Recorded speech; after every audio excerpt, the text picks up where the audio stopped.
Bismillahirrahmanirrahim. Assalamualaikum warahmatullahi wabarakatuh. Innal hamdalillah nahmadu wa nasta'inu wa nastaghfiru wa na'udzu billahi min shururi anfusina may yahdihillahu fala hadiyalah wa may yudlil fala hadiyalah. Asyhadu an la ilaha illallah wahdahu la syarikalah wa asyhadu anna Muhammadan 'abduhu wa rasuluh la nabiyya ba'dah. Amma. Marilah kita ucapkan puja dan puji syukur kita atas kehadirat rahmat Allah Subhanahu wa taala yang telah memberikan kita banyak sekali nikmat iman, nikmat Islam, nikmat hidup, nikmat bernafas, nikmat Ramadan yang kita rasakan seperti saat hari ini. Salat serta salam tak lupa kita pancarkan kepada baginda kita Nabi Agung Nabi Muhammad SAW yang telah membawa ajaran Islam dengan keteguhan hati Islam sampai bisa jadi seperti saat ini yang terang benderang. Saya di sini di kesempatan kali ini akan menyampaikan kultum sampai Ramadan.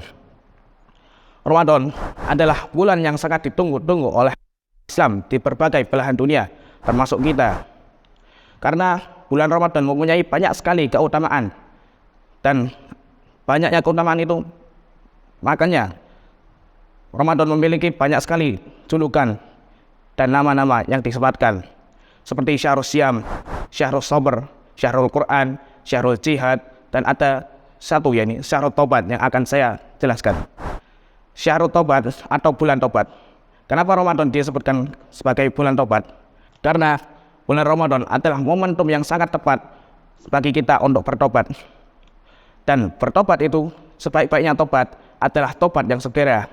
Dan apabila kita tobat sekarang, maka kita akan mendapat dua keutamaan. Keutamaan yang pertama yakni adalah keutamaan karena Ramadannya, dan kedua karena mensegerakan tobatnya.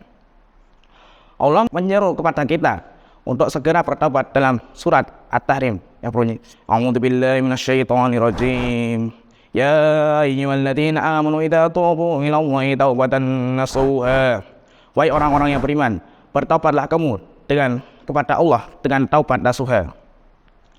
Allah sangat ingin hambanya untuk bertobat. Dibukakanlah pintu taubat dan disuruhkanlah kepada umatnya, kepada hambanya untuk segera bertobat untuk mendapatkan ampunan dan surganya.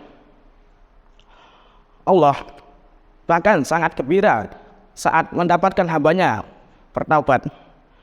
Saking gembiranya bahkan Allah gembiranya lebih besar daripada seorang musafir yang tanya hilang lalu ditemukan kembali dengan beserta perbekalan yang ada.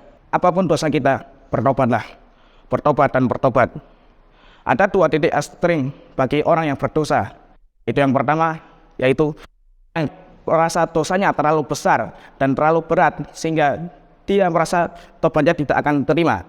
Maka dia akan terus menunda-nunda tobatnya karena khawatir tidak akan diterima. Ekstrim kedua, yakni orang yang merasa dosanya kecil, dosanya mudah terhapuskan, sehingga dia menunda-nunda tobatnya dan berlarut-larut dalam dosanya. Walaupun dia tobat, dia hanyalah tobat sambal. Sehari ini tidak melakukan, besoknya mengulangi lagi. Untuk tobat yang pertama, maksudnya ekstrim pertama, ada suatu kisah. Seorang yang telah membunuh 99 orang, mempunyai keinginan yang kuat untuk bertobat. Maka dia mencari seseorang dan bertemu dengan ahli ibadah. Dia bertanya kepada ahli ibadah ini, apakah dia bisa bertobat dan mendapatkan ampunan? Ahli ibadah itu menjawab tidak bisa. Dan akhirnya ahli ibadah ini dibunuh oleh orang itu, dan akhirnya genaplah 100 orang yang telah dibunuh orang itu. Tapi walaupun begitu, niatnya untuk bertobat tidaklah padam.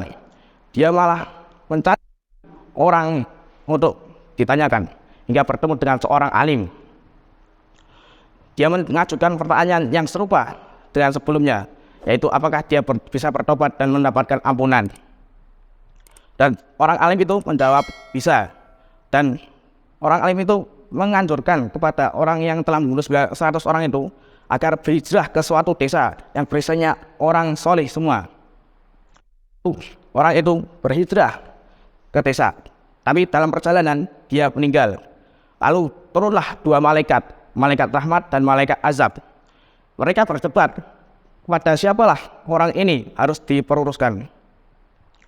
Mereka berdebat dan akhirnya Allah menurunkan malaikat ketiga untuk menjadi penengah. Malaikat itu berkata, ukurlah jarak orang ini, apakah dia lebih dekat dengan tujuan hijrahnya dengan 7 tempat sebelumnya. Dan ternyata saat diukur lebih dekat dengan tempat hijrahnya itu. Dalam riwayat lain juga disebutkan bahwa Allah mendekatkan orang itu ke tujuan hijrahnya.